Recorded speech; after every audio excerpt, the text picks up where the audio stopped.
ہمارے channel Qadri برکاتی net work کو subscribe کیجیے، بیل آئیکن پر کلک کریں تاکہ ہماری لیٹسٹ ویڈیو آپ سب سے پہلے دیکھ سکیں۔ لائک، شیئر، کمنٹ کرنا بالکل نہ بھولیں۔ میرے تمامی سنی صحیح العقیدہ مسلمانوں، السلام علیکم ورحمۃ اللہ تعالی وبرکاتہ۔ میں نے گزشتہ کل آپ حضرات کے سامنے سجدہ سہو کے تعلق سے بیان کیا تھا۔ آئیے اب آگے چلتے ہیں۔ درود شریف پڑھ لیجئے۔ اللہ رب محمد صلی اللہ علیہ وسلم، نحن عباد محمد صلی اللہ علیہ وسلم۔ فرماتے ہیں کہ مسافر نے سجدہ سہو کے بعد اقامت کی نیت کی تو 4 پڑھنا فرض ہے اور آخر میں سجدہ سہو کا اعادہ کرے۔ شرعی مسافر کس کو کہتے ہیں؟ شرعی مسافر وہ ہیں جو 92 کلومیٹر کے سفر کے ارادے سے بستی سے باہر نکلا۔ اور پھر فرماتے ہیں کہ اقامت، نیت اقامت، تو نیت اقامت کس کو کہتے ہیں؟ اگر وہ بستی سے باہر نکلا 92 کلومیٹر کے سفر کے ارادے سے، اور اگر وہاں پہنچ کر کے وہ 15 دن ٹھہرنے کا ارادہ کرتا ہے یا جاتے وقت ہی 15 دن ٹھہرنے کا ارادہ کرتا ہے تو ایسی صورت میں وہ نیت اقامت ہے۔ اور اگر 15 دن سے کم کا ارادہ ہے ٹھہرنے کا تو ایسی صورت میں وہ مسافر رہے گا، ہے نا، مقیم نہیں رہے گا۔ 15 دن یا 15 دن سے زائد ٹھہرنے کا ارادہ کیا یا ٹھہرا تو ایسی صورت میں وہ مقیم ہے۔ تو کہتے ہیں کہ مسافر نے سجدہ سہو کے بعد اقامت کی نیت کی، یعنی 15 دن ٹھہرنے کی نیت کر لی تو 4 پڑھنا فرض ہے اور آخر میں سجدہ سہو کا اعادہ کرے، یعنی سجدہ سہو کو لوٹائیں، اس کو دوبارہ کریں۔ پھر فرماتے ہیں کہ قاعدہ اولیٰ میں تشہد کے بعد یعنی التحیات کے بعد اتنا پڑھا اللہم صلی علی محمد تو سجدہ سہو واجب ہے۔ اس وجہ سے نہیں کہ درود شریف پڑھا، بلکہ اس وجہ سے کہ تیسری کے قیام میں تاخیر ہوئی یعنی لیٹ ہوا۔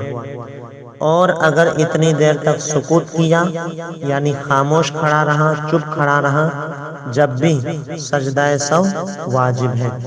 جیسے قاعدہ اور رکوع اور سجود میں قرآن پڑھنے سے سجدہ سہو واجب ہے، حالانکہ وہ کلام الہی ہے۔ امام اعظم رضی اللہ تعالیٰ عنہ نے نبی کریم صلی اللہ تعالیٰ علیہ وسلم کو خواب میں دیکھا۔ حضور صلی اللہ علیہ وسلم نے ارشاد فرمایا، درود پڑھنے والے پر تم نے کیوں سجدہ واجب بتایا؟ عرض کی، اس لیے کہ بھول کر پڑھا۔ حضور صلی اللہ علیہ وسلم نے تحسین فرمائی، یعنی اچھا فرمایا۔ پھر فرماتے ہیں کہ قنوت یا تکبیر قنوت یعنی دعائے قنوت یا تکبیر قنوت یعنی قرأت کے بعد قنوت کے لیے جو تکبیر کہی جاتی ہے وہ بھول گیا تو سجدہ سہو کرے۔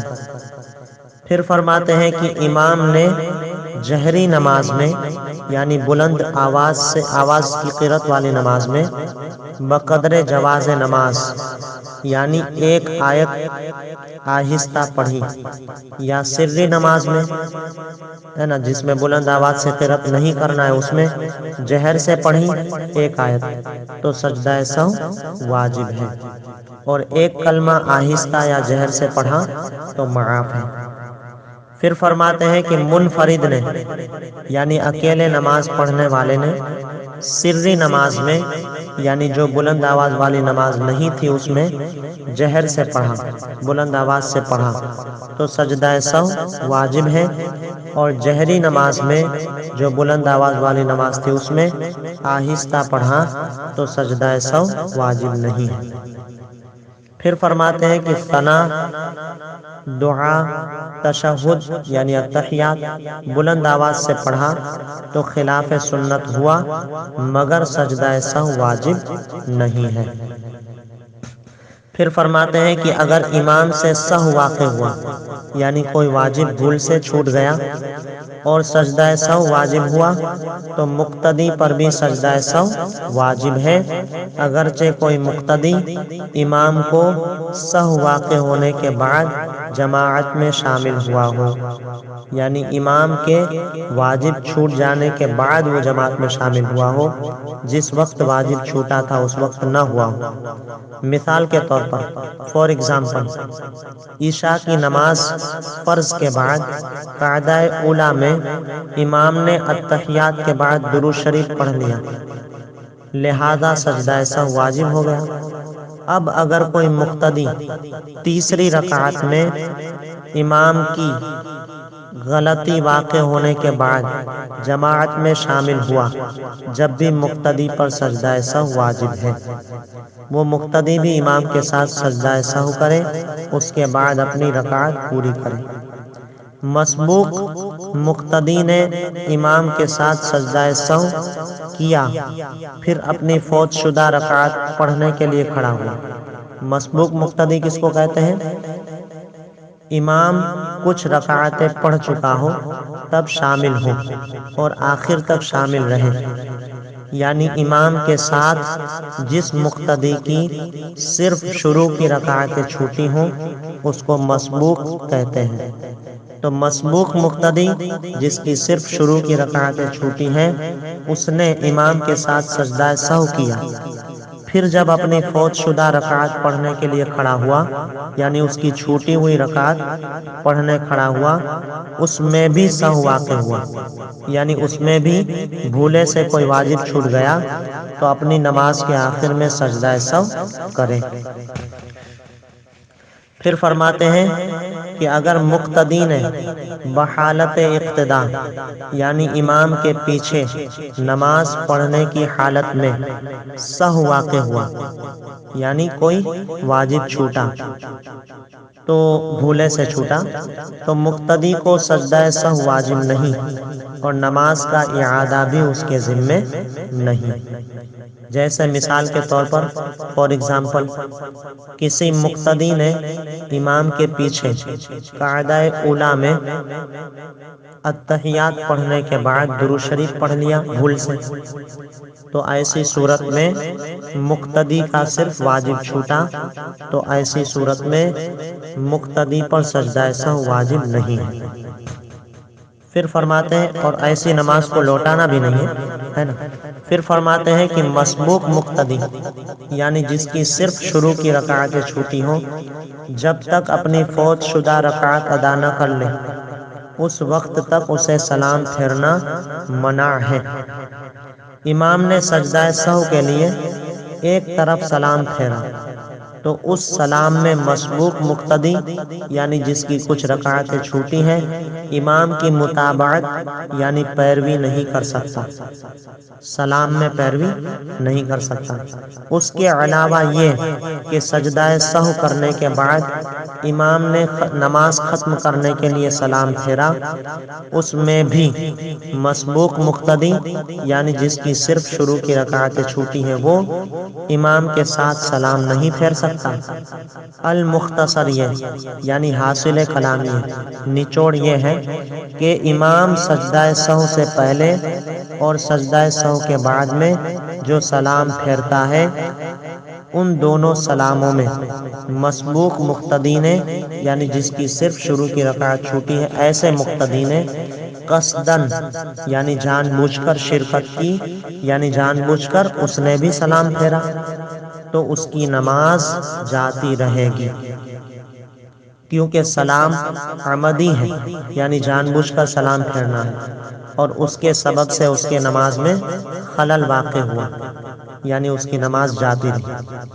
اور اگر مسبوق نے، یعنی جس کی صرف شروع کی رکعتیں چھوٹی ہیں، اس نے سہون بھول کر امام کے ساتھ سلام پھیرا، تو اس کی نماز فاسد نہیں ہوگی، یعنی نماز ٹوٹے گی نہیں، بلکہ اگر مسبوق نے امام کے سجدہ سہو کے پہلے یا امام کے ساتھ معاً بلا وقفہ، یعنی بالکل امام کے ساتھ ساتھ سلام پھیرا، تو مقتدی پر سجدہ سہو بھی لازم نہیں ہے، کیونکہ وہ ابھی تک مقتدی ہے، اور مقتدی پر خود اپنے سہو یعنی بھول کی وجہ سے سجدہ سہو لازم نہیں ہوتا ہے۔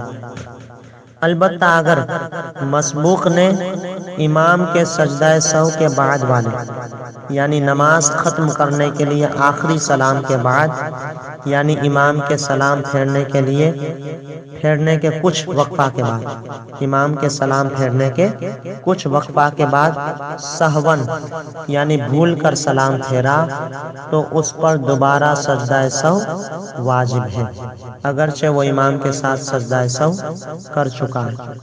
لہذا مسبوق یعنی جس کی کچھ رکعتیں شروع کی چھوٹی ہیں وہ اپنی نماز کے آخر میں سجدہ سہو کرے، کیونکہ تب وہ منفرد ہو چکا تھا، یعنی تنہا ہو چکا تھا، کیونکہ اس نے امام کے سلام پھیرنے کے کچھ بعد سلام پھیرا، تب وہ منفرد ہو چکا تھا، اکیلا ہو چکا تھا۔ ایک اہم جزیہ، ایک اہم قاعدہ یاد رکھیں کہ مسبوق مقتدی امام کے ساتھ سجدہ سہو میں امام کی پیروی کرے گا، یعنی دونوں سجدہ کرنے میں امام کی پیروی کرے گا، مگر سجدہ سہو کے سلام پھیرنے میں امام کی پیروی نہیں کر سکتا، یعنی وہ سلام نہیں پھیرے گا، صرف امام کے ساتھ دو سجدے کرے گا جو مسبوق ہیں، یعنی جس کی صرف شروع کی رکعتیں چھوٹی ہیں۔ بس یہیں پر میں اپنا بیان ختم کرتا ہوں۔ اللہ تبارک و تعالیٰ کی بارگاہ میں دعا ہے کہ مولا کریم اپنے حبیب لبیب صلی اللہ علیہ وسلم کے صدقے میں دین متین کی صحیح سمجھ عطا فرمائے اور مسلک اہل سنت، مسلک اعلیٰ حضرت پر ہمیشہ چلتے رہنے کی توفیق رفیق عطا فرمائے۔ وما علینا الا البلاغ۔ السلام علیکم ورحمۃ اللہ وبرکاتہ۔